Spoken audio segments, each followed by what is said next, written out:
James sat alone in his dimly lit apartment, his hands gripping his hair as he stared at the endless pile of rejection emails on his laptop screen. It had been months since he lost his job, and every attempt to find a new one ended in failure. His rent was overdue, his fridge nearly empty, and his mind clouded with exhaustion. "Why does nothing ever work out?" he muttered, slamming his fist on the table. The sound echoed in the empty room. He felt trapped, as if the walls were closing in on him. He pictured his childhood home, a small, cozy place filled with laughter and warmth, a stark contrast to the cold reality of his present. The memories brought a fresh wave of despair, a painful reminder of what he'd lost.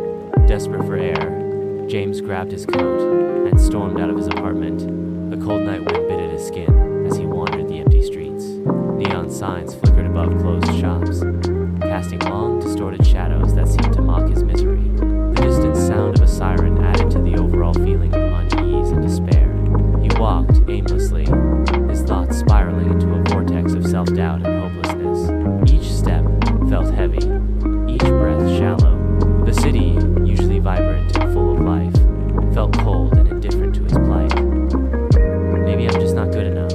Maybe I should just give up. The thought lingered, a venomous whisper in the back of his mind. He considered the possibility of simply disappearing, of letting the city swallow him whole. He imagined himself as a ghost, drifting through the deserted streets, unseen and unheard. As he turned a corner, he saw his reflection in a darkened store, window-tired eyes, unshaven face, and slumped shoulders.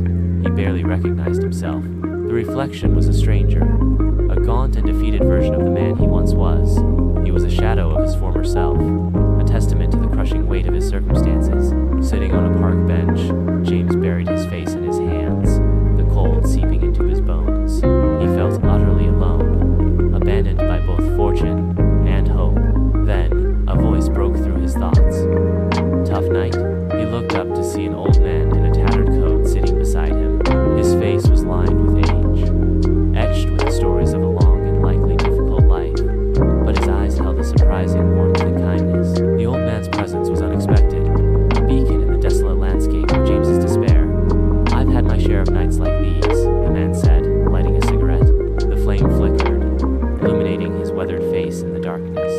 The small act felt strangely comforting in the stillness of the night. James scoffed, his voice a low, bitter sound. "And did they ever get better?" He didn't really expect an answer, but the question hung in the air between them, heavy with unspoken desperation.